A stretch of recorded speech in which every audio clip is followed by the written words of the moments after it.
these giant malls that are sitting empty all across the country. We wanted to bring on Nolan Gray. He is a Young Voices advocate. He's a contributor for marketurbanism.com. He is a young guy who is a city planner and a guy who is a libertarian. And he just received last week the Young Voices Award at Freedom Fest in Las Vegas.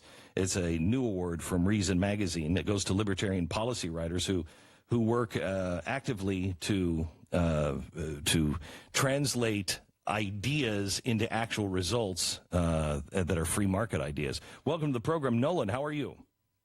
I'm great, Glenn. Thanks so much for having me. So, first of all, congratulations on the award. Thank you. Thank you. Now, you are a city planner, which That's right. a libertarian city planner is almost an oxymoron, isn't it?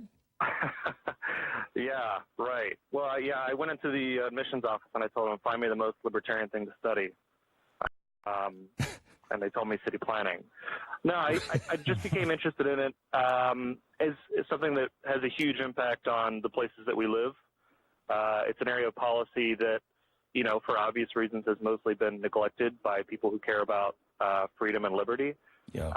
And so it just seemed like a place to have a really big impact. So what is your opinion of Houston? Houston is the only city in America that is left without city planners, I believe, or at least it used to be.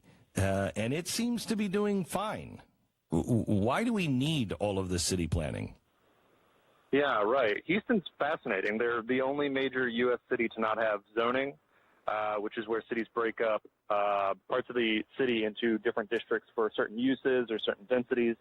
So they don't have any of that. They're actually the only city that voted on zoning, and they voted it down 3 times. Every other city sort of quietly adopted it through administrative means.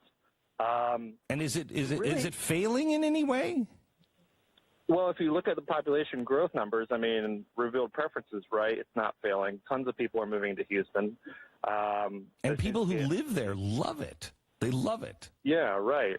I mean, like any city, it has its challenges, right? Yeah. Like traffic. Sure.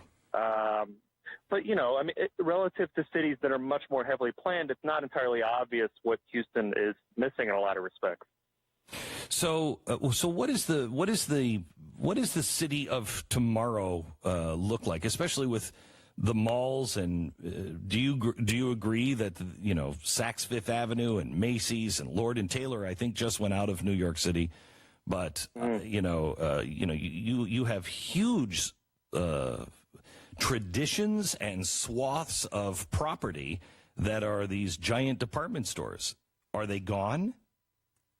Yeah, well, we're talking about hundreds of acres of urban land, and in many cases in prime, sort of locations. Most cities don't have a plan, so all sorts of different things are really happening with it.